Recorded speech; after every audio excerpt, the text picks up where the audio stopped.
Hello friends, கலாஸ் ரெசிபியில் இன்றைக்கி bread kofta பண்ண போகிறோம்.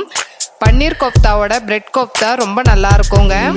எப்படி பண்ணுறதுன்னு இந்த வீடியோவில் பார்க்கலாம் வாங்க.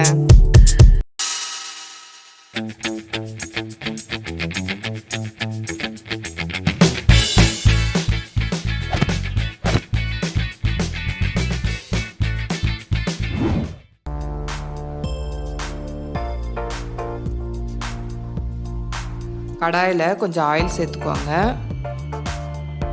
1 டீஸ்பூன் ஜீரகம், 1 டீஸ்பூன் கொத்தமல்லி விதை சேர்த்து இதை நல்லா வறுத்துக்கோங்க. இது வறுபட்ட உடனே பிரியாணி இலை கொஞ்சம், ஒரு சின்ன துண்டு இஞ்சி, 20 பல்லு பூண்டு, 2 பச்சை மிளகாய், 1 ஏலக்காய், கொஞ்சம் பட்டை, 5 லவங்கம், இது எல்லாத்தையும் சேர்த்து எண்ணெயில் நல்லா வதக்கிக்கோங்க.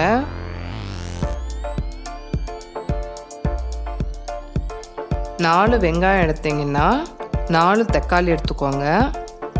புளிப்பு அதிகமாக இருந்ததுன்னா 3 தக்காளி போதுங்க. பூண்டு வதங்கின உடனே கட் பண்ணி வச்சிருக்க வெங்காயம் சேர்த்து அதையும் நல்லா வதக்கிக்கோங்க.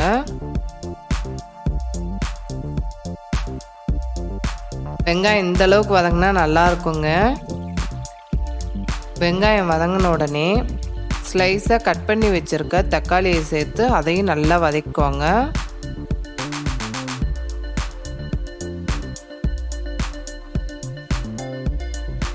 தக்காளி வதங்கின உடனே இதுக்கு தேவையான உப்பு, கொஞ்சம் மஞ்சத்தூள், 15 முந்திரி பருப்பு, மிளகாய்த்தூள் 1/2 டீஸ்பூன்.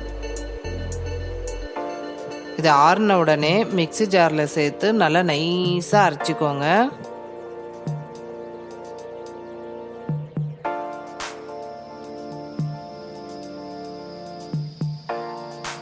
மீடியம் சைஸ் 4 உருளைக்கிழங்க வேக வச்சு எடுத்து வச்சுருக்கேன். இதை நல்லா நைஸாக பிசைஞ்சிக்கோங்க. கட்டி இருந்ததுன்னா ஃப்ரை பண்ணும்போது உடையுங்க. 4 ஸ்லைஸ் ப்ரெட்டை மிக்ஸி ஜாரில் போட்டு நல்லா நைஸாக பவுட்ரு பண்ணி எடுத்து வச்சுக்கோங்க. இது இருக்கட்டும். ஒரு பவுலில் மேஷ் பண்ணி வச்சுருக்க உருளைக்கிழங்கு சேர்த்துக்கோங்க. பவுட்ரு பண்ணி வச்சுருக்க ப்ரெட்டு, பொடியாக கட் பண்ணி வச்சுருக்க பச்சை மிளகாய், துருவி வச்சுருக்க இஞ்சி சின்ன ஹோலில் துருவிக்கோங்க. இதுக்கு தேவையான உப்பு, 3/4 டீஸ்பூன் கரம் மசாலா, 1 டீஸ்பூன் மைதா, இது எல்லாத்தையும் சேர்த்து நல்லா பிசைஞ்சிக்கோங்க. இஞ்சியும் பச்சை மிளகாயும் கண்டிப்பாக சேருங்க, டேஸ்ட் நல்லாயிருக்கும். பிசைஞ்சிட்டோம். பிரெட் தூள் கொஞ்சம் தட்டில் எடுத்து வச்சுருக்கேன். லைட்டாக கையில் எண்ணெய் தடவிட்டு இதை உருண்டை பிடிச்சிக்கோங்க. இந்த சைஸில் பிடிச்சிக்கோங்க.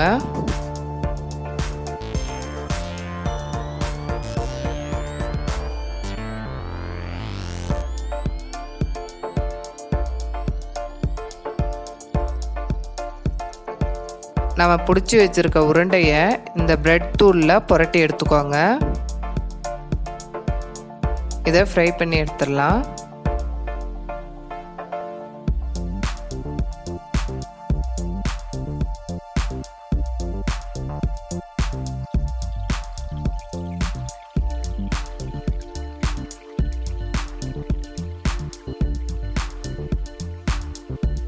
இந்த கலர் வந்தோடனே எடுத்துடலாம். எல்லாத்தையும் ஃப்ரை பண்ணிட்டோம். இது இருக்கட்டும். பார்க்கறதுக்கு பாருங்கள், சீஸ் பால் மாதிரி இருக்குது. டேஸ்ட்டும் அவ்வளோ சூப்பராக இருக்குங்க. பன்னீர் சேர்க்கறதோட இது ரொம்பவே நல்லா இருக்குங்க. இது அப்படியே கூட தனியாக சாப்பிட்லாங்க, அவ்வளோ சூப்பராக இருக்குது.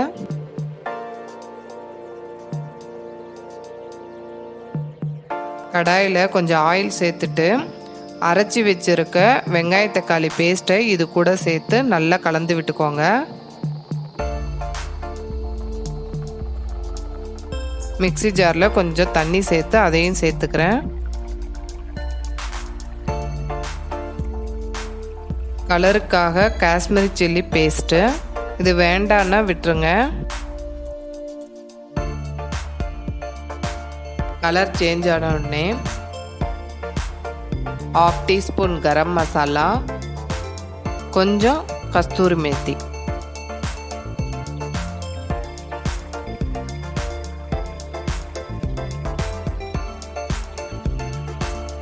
லாஸ்ட்ல ஃப்ரை பண்ணி வச்சிருக்க பிரெட் கோஃப்தா,